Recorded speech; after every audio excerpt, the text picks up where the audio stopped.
So, I was just discussing with my alliance mates about the new Sigil Summoner Subscription program that Kabam is now offering, and I just wanted to share my thoughts and my opinions on this new introduction.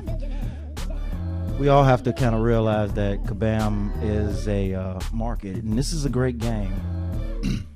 This is an extremely great game. I found this game 4 years ago, and I have not stopped playing since. I've stopped playing everything else and pretty much play Contest of Champions.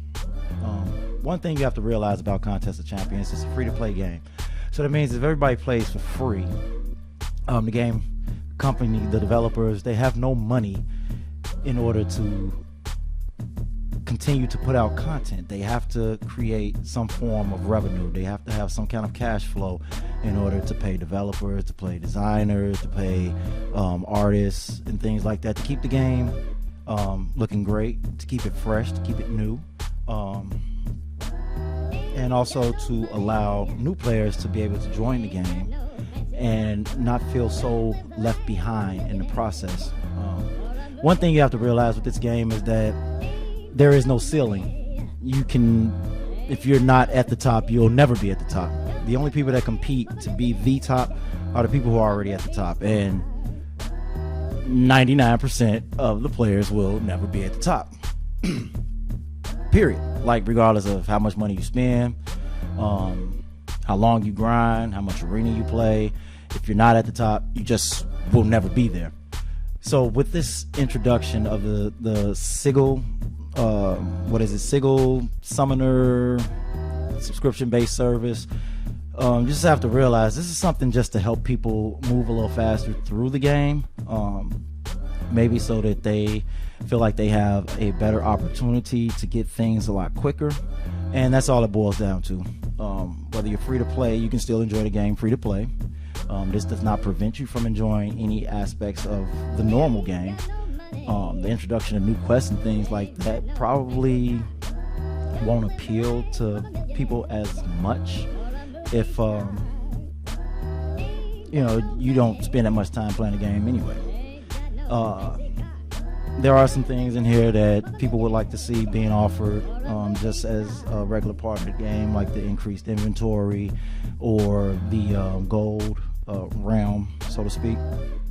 But outside of that, there's nothing here that's stopping any existing player from continuing to enjoy the game as the game is. If you've enjoyed the game over the last 1, 2, 3, 4 years, you can still continue your same grind with really no pressure. It's more of a, I called it I was chatting in my alliance, I called it a free-to-play haterade. If people choose to leave the game because other people have an opportunity to advance faster because they choose to spend. Now me, I'm not exactly free to play, but I'm not exactly pay to win. I have found myself usually grabbing a $5 deal here and there. My general rule of thumb is not to spend more on this game over the course of a year than I would spend on a console game. So that's about $50, $60 a year that I would probably invest in my progression through the game.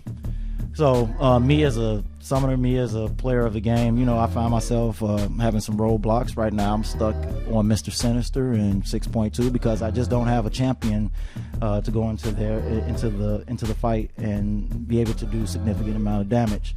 However, this game offers so much content, so much variety, that I have a ton of content that I'm still chipping away at, like Variant 1. I still haven't completed that. Variant 2, I'm working on 100% completion. There's monthly quest, a brand new quest every month to look forward to. So regardless of whether you're paying to progress faster, doesn't stop your ability to enjoy the game as it is. And it's just one thing that people have to realize, is that you'll never be at the top if you're not there already. It's just one of those things that you're gonna pay money. People who spend money, you got Seaton, who's disclosed that he spent over $25,000 into the game, and who what normal person who outside of a content creator is going to spend that type of money? If you're not benefiting from spending money from the game outside of just the general pleasures of enjoying the game, then you're not going to spend that type of money.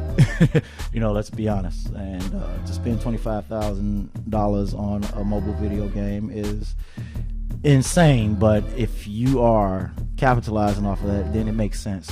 If you're not gaining any benefits from paying into the game, aside from what you choose to enjoy out of the game, then you really don't have to spend any money, and you can still indulge in the content that's available. And it's a lot.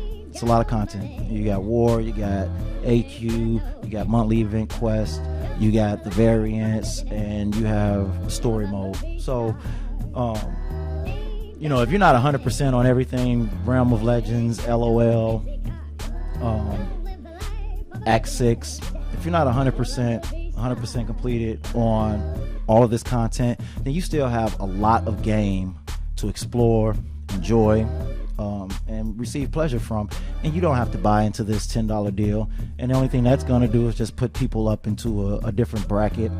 Some beginner players that are starting now, they may have an opportunity to catch up to where you are, and you're just going to get paired up with them in a war, and you're not really going to notice any difference in the game. You're not going to feel like someone has an unfair advantage, because the matchmaking system is going to pair you up with people of equal ratings.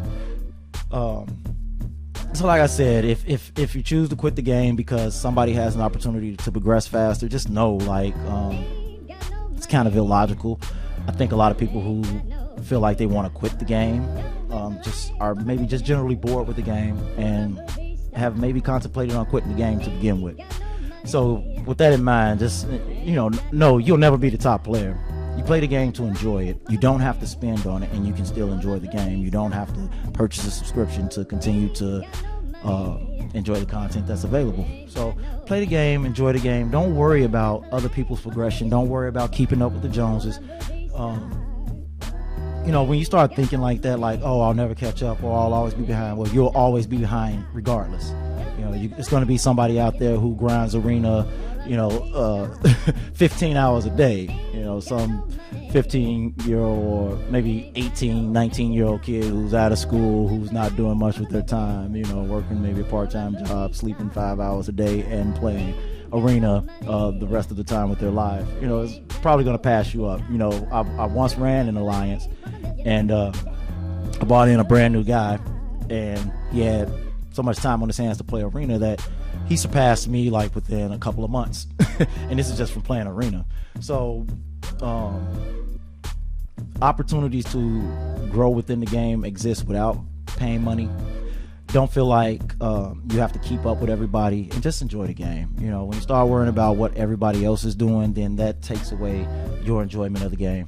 So just take pleasure in what is there for you, and don't worry about what everybody else is doing. That's the bottom line. So if somebody pays for a $10 subscription, that's fine. They get to advance, they get to move up. There's probably hundreds of thousands of players. I haven't looked into any statistics or anything like that. I'm not that deep of a YouTuber or anything like that to go into that type of research for this game. But just don't worry about keeping up with the Joneses. Enjoy the game for what it is. You don't have to quit because somebody else has an opportunity to catch up or move through the game a little quicker. So those are my thoughts. Just thought I'd share them. Like I said, I'm not much of a YouTuber when it comes to this game. I'm not much of a YouTuber, period. But I just wanted to share my thoughts. So thanks for listening. Take care, and everybody have a nice day. Thank you.